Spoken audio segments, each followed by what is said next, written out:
Hey there, Danielle Matthews here. I'm coming to you live from Florida. I am wearing a sweater today because it is cooler outside. Fall has arrived and I'm very, very happy. If you've not come across my content before, I am someone that loves to help people master their inner dimensions. And I love connecting with entrepreneurs, business professionals that are looking to take their life to the next level. Oftentimes, it's the inner world that we have to learn to manage, and reducing stress, increasing confidence, these kind of things I love to teach and love to share. So today is Monday. It is book club day, and we are currently reading The Power of Now by Eckhart Tolle. And this book was recommended to me. Someone in a Facebook group said to me, if there was one book that I could read in my entire lifetime, it would be The Power of Now. If there was only one book allowed, this book alone will teach you everything you need to know. And I was like, well, with that kind of recommendation, how could I not read this book?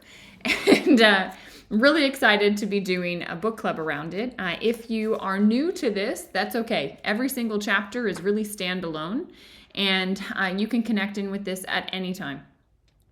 If you are part of book club on the regular, just let me know when you arrive and that you're here with me, and make sure that you fast forward to the point where we are now in the live if you didn't jump on straight at the beginning.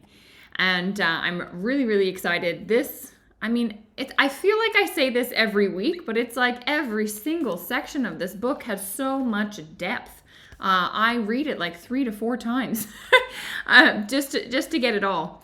And this week, what he was talking about is how to connect in, the portals that we have to connect into the divine. Hey, Fritz, good to see you. Glad you're jumping on.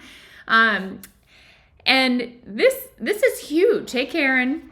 I don't know if you guys really, for the two of you just said hello. Like, did you realize the power of this chapter? Like what he's telling us? How simple it is to connect in with the divine, with the unmanifested, with source, with God, with the universe, with whatever your word is for it. He's teaching you how to connect in there. And when you connect in there, powerful things happen. So what he talks about, the way I view things, and I've shared this before, but I'll share it again for context, because I think it will help a lot in this chapter. If you view source, the universe, God, as the ocean, right? He talks about it as the unmanifested. It's just this ocean. And then this ocean comes into form. So it comes into the wave, right? It manifests. And that's you, that's me, right? Hey, Charlotte, that's us here. We are that manifested form. And so what he's saying in this chapter is, how do we connect back down into the ocean? Hey, Lou, good morning. How do we connect back in with that unmanifest, right? That being that we truly are. Hi, Bodhi. Did I not say hi to you? He gave a little bark of a hello too. So there's so much here. And I think that, he kicks off. We started with the dreamless sleep. We kind of just started into chapter 7 last week. And so we finished it out this week. But he says, you take a journey into the unmanifested every night when you enter the phase of deep dreamless sleep. You merge with source. And what I think is so beautiful is he says you draw from it the vital energy that sustains you for a while when you return to the manifested, right? This world of form. So every single night we go into sleep. And what he's saying is you're actually connecting in when you go there. Hey, Angela. You're connecting in when you go there, and it's replenishing your life force that then allows you to come back out. And it's so beautiful, Okay. Jesus said, you will know the truth, and the truth will make you free. And the truth is, when we go to sleep at night, we don't know that we're connecting in with this, right? Because we're not consciously there. We disappear. The I, the self, the ego goes away in sleep. When you can consciously connect in, and I love what Karen just said. She said, I can't wait to utilize this in my Yoga Nidra. Because those of you that are in Inner Management Mastery, you know now the power of Yoga Nidra. And guys, Yoga Nidra, any meditation, it takes you into the depth of the ocean consciously. And if you remember, I'll have to, I wish I could draw right now, but you know the Om symbol?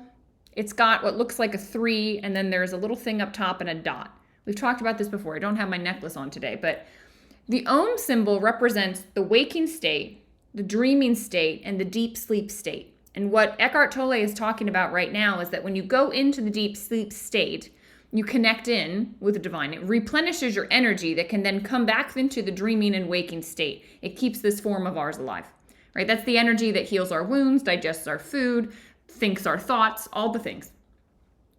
But in the Om symbol, there's this little line and a dot. And that's like the trap door to the dot, the consciousness that you truly are. And if you go through meditation, if you consciously enter deep dreams-like states, you can open this trap door where you can experience yourself as consciousness. The wave can experience itself as the ocean. That's what this entire chapter was about. All right. So hopefully that makes sense. This is what yogic philosophy is all about. That's what's represented in the Om symbol. And then when you consciously go there, you can bring that power of that life force and presence and that knowing into your waking state. And you can be a more beautiful expression of yourself. All right. It is powerful. If you're understanding what I'm saying, if you're confused, just stay with me. Try to stay with me. Listen to this again. Or join Inner Management Mastery. We dive into this big time. So he says, so use your inner body as a portal, through which you enter the unmanifested, and keep that portal open so that you can stay connected with Source at all times. This is what you're doing in Yoga Nidra. This is what you're doing in meditation. And in this chapter, he's talking about all the other ways that you can do it. He says, number one of the first portals is just the power of being in the now. He says, when you dissolve psychological time, right, through the intense present moment awareness, you become conscious of the unmanifested, directly and indirectly. All right, so when you get rid of the past and you get rid of the future and you're just present in the now, he says you will directly feel the radiance and the power of consciousness. All right, this presence, and you will indirectly become aware of the unmanifested in and through the sensory realm. You will feel the God essence in everything. Right? You will look at trees differently. You will look at the animals around you differently, a rock differently. He quotes Jesus again. He says, split a piece of wood, I am there. Lift up a stone, and you will find me there. Because it is everywhere. We are. It's like the clay that makes up the statue and the bowl and the everything. Everything is this. All right? So the next one, is it too late to join Mastery? Yes, we're 2 weeks into it, but I'll be doing another round. This program will, I think, just always continue on. It's powerful. So if you're interested in Mastery, just shoot me a message and I can put you on the wait list. I'm doing consult calls about it again at the end of the month, probably beginning of October, Lou. So you and Tina, happy to talk to you. All right. So the present moment, right? That's a portal. But it can be hard sometimes to get into the present moment because the mind is very, very chatty. Okay?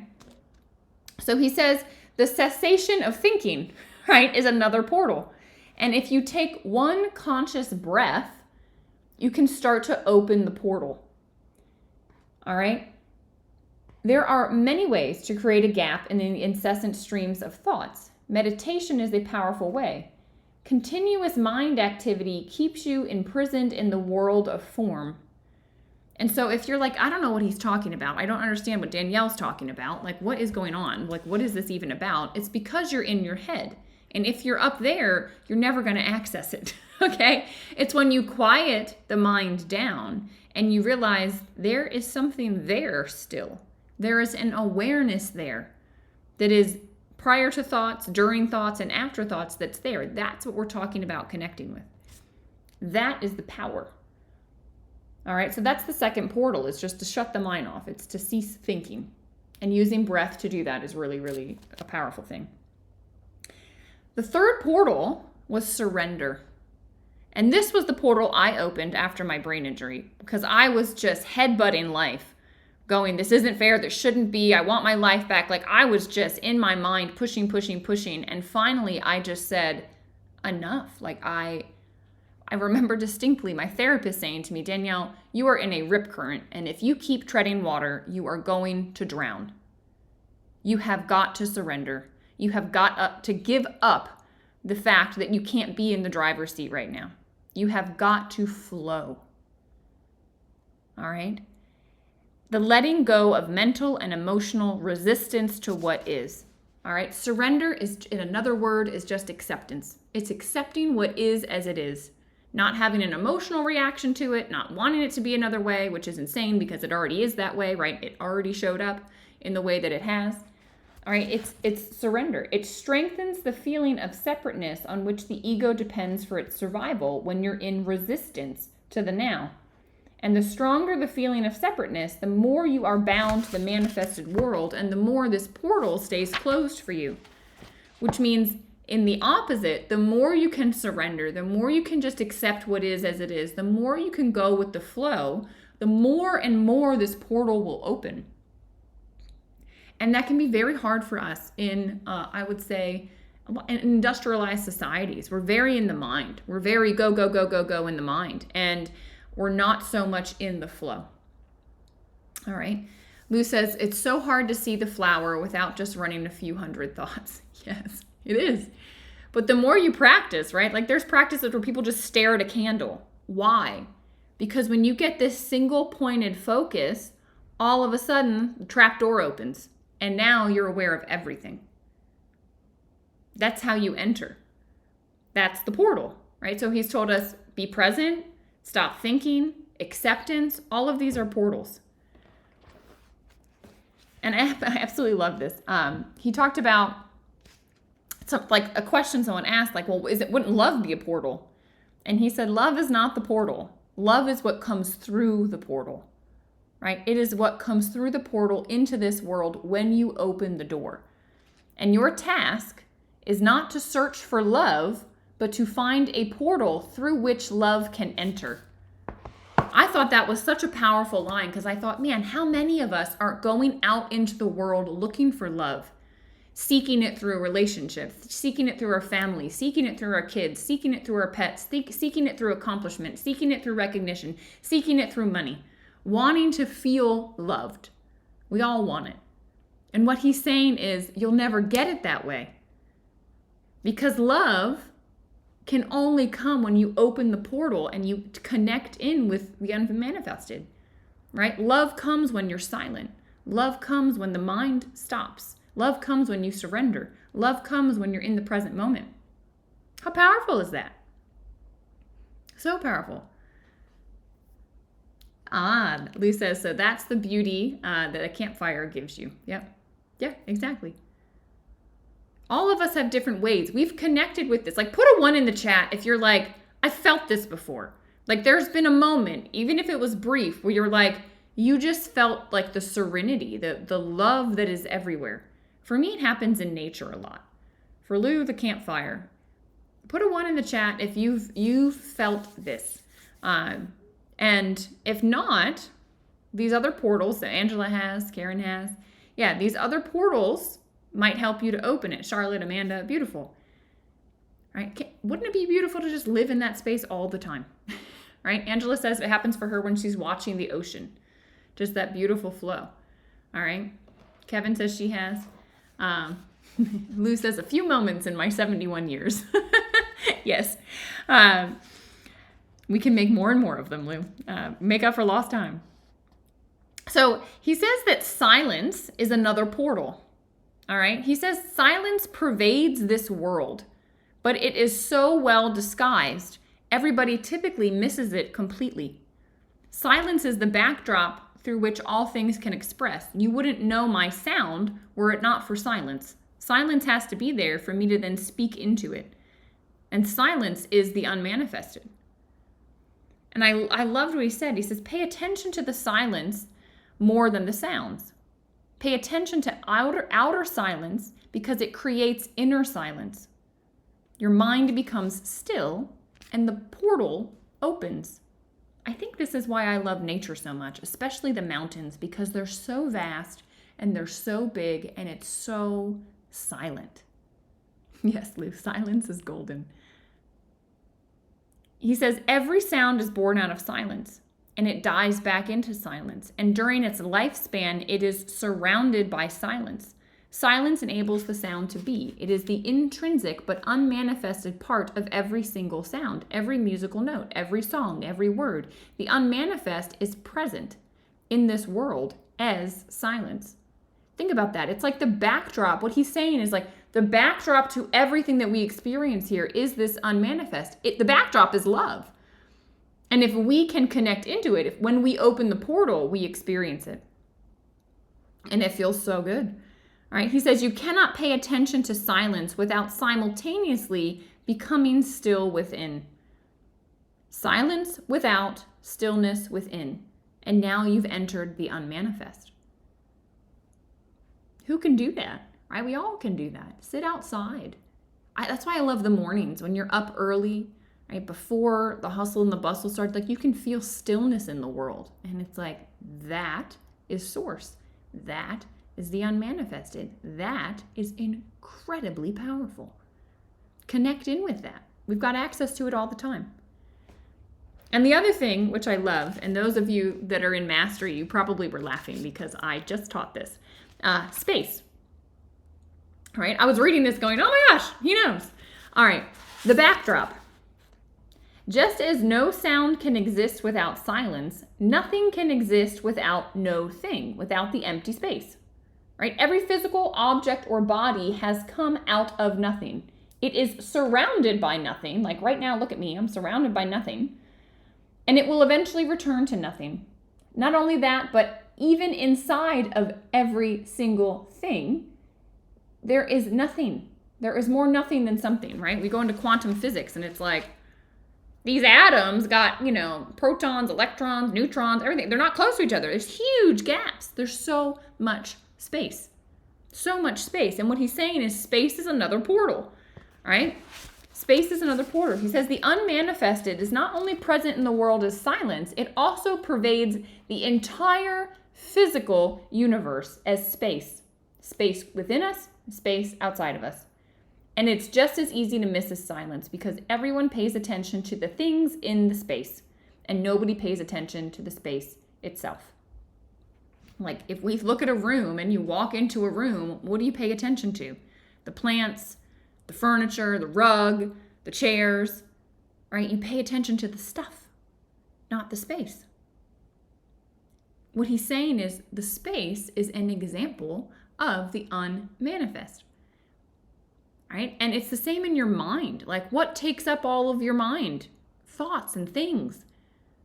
And it's the space between that is the beauty, that is the portal, that is like the connection point. And so I just think this is so beautiful because it means that everything that happens in our life happens surrounded by the unmanifest, which is love, which is this, like he says, you open that portal, it's love. So everything is happening, you're surrounded by love. And we all don't know. We don't realize it. And so we're miserable. Lou says, I need to make some more space in my physical surroundings. Yes. Kevin says, I crave early morning silence. Yeah, me too. Me too. And lots of love to you as well. This is beautiful. I think if you understand what he's saying here, I read this and I went, man, is it really this simple? Like we complicate the heck out of all this stuff, but it is as simple as be in silence, appreciate the space. All right, and that opens portals. It's the single pointed focus that then opens up to everything, right? It's the trap door into what the yogis call turiya, this understanding that you are the ocean made manifest, right? You are that dot. It's powerful. Are you guys with me? High five me if you're with me. Like put a 5 in the chat. Are you understanding the depth of what he's sharing here? It's like, this is it. You don't need much else. If you know this, if you can access this, you're golden. Like, you are absolutely golden because then you open up love. Everything's connected to you. Hey, Millie, I'm glad you're here. Beautiful. Beautiful, beautiful. I love the high fives. Okay. All right. He says, what's this one about? I oh my God, I like this. I'm laughing at myself because I apparently thought this entire thing was fabulous and I highlighted the whole thing. Oh my goodness. All right. So he says the inner equivalent to objects in space, such as furniture, walls, and so on, in your mind are thoughts and emotions and objects, right? All the senses. And the inner equivalent of space is the consciousness that enables your mind to have those things. So if you withdraw your attention from those things, from the objects in space, you automatically withdraw attention from the objects in your mind as well, right? You cannot think and be aware of the space that you think in. It's the same thing. He says, by becoming aware of the space around you, you simultaneously become aware of the space in your own mind, of the pure consciousness, of the unmanifested. This is how you open up the portal using space. Yeah, Michelle says, I just have to remember to do it every day. Yeah, because our mind is like super chatty. Our mind has a lot to say. There are a lot of things, right? We're in a world of form. There's so much stuff. There's just stuff everywhere, and it's cluttered. I love what Lou said about, like, I need to clear my space. I'm this way. Like, when there's clutter, I feel it. Like, internally, I'm like, ugh. Like, it doesn't feel good to me. And I never made the correlation that, oh, it's actually because I'm blocking my connection with source. I'm like getting too into this world of form. I never thought about it that way, but it's beautiful to look at it that way and go, look, clean your outer space and clean your inner space. Makes a ton of sense. Thank you, Lou, for that suggestion. Clean your desk. Like, I'm looking at my desk right now. I got 4 pieces of scrap paper. Why is that there? It doesn't need to be there, right? When it's clean, it feels really, really good. All right, he says, most humans are completely unconscious of this dimension. There is no inner space. There's no inner stillness. They're completely out of balance. They know the world, but they do not know God.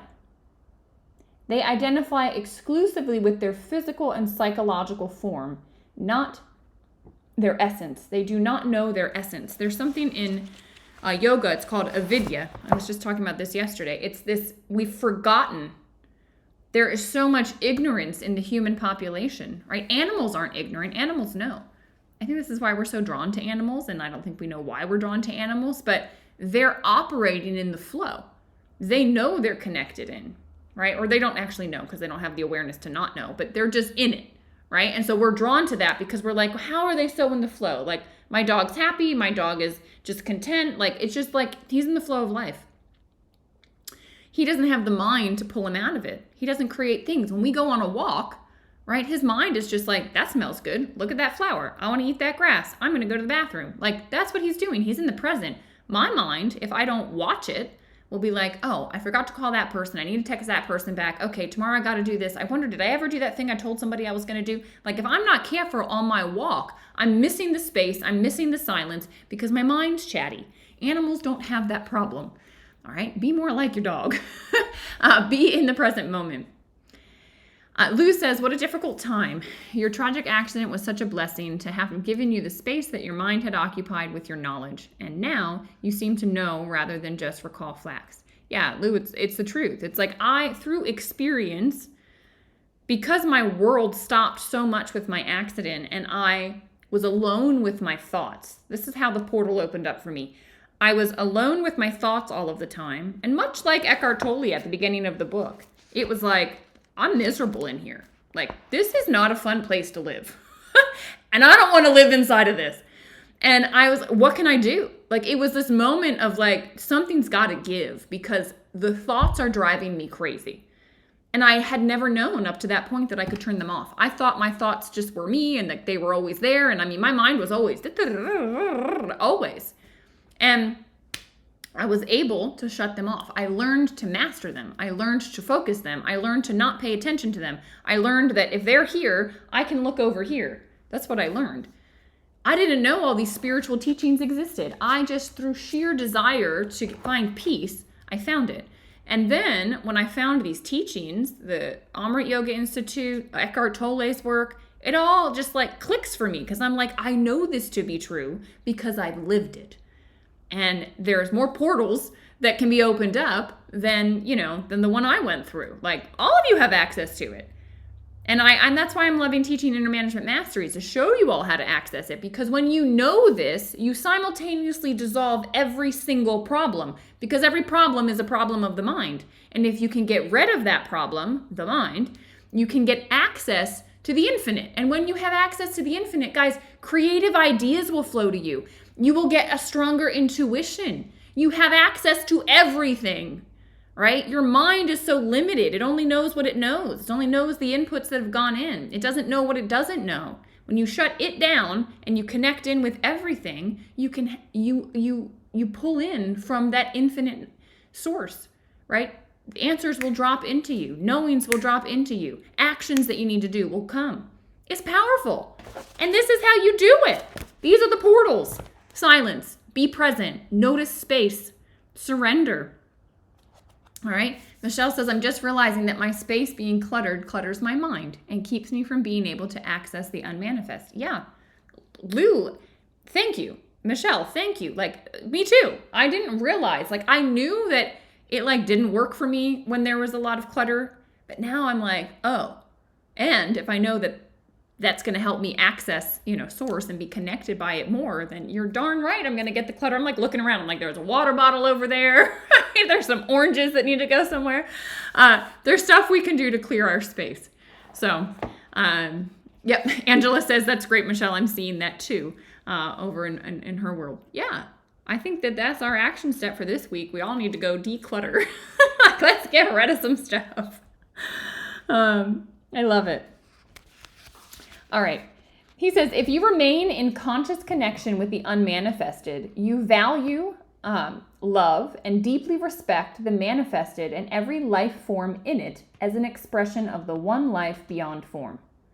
Meaning, when you know this, you have an appreciation for all things because you know where they're all coming from. You see the divine in everything.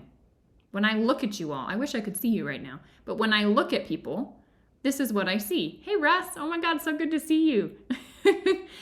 But that's what I see. I see the divine in each of you. And when you operate in life like that, it's beautiful. And also when you see it in another, it draws attention to it within them. And they will start to express it more. It's like a candle lighting another candle. Isn't that beautiful? This is what he's talking about. He says, you also know that every form is destined to dissolve again, and that ultimately nothing out here matters all that much. I'm going to read that again.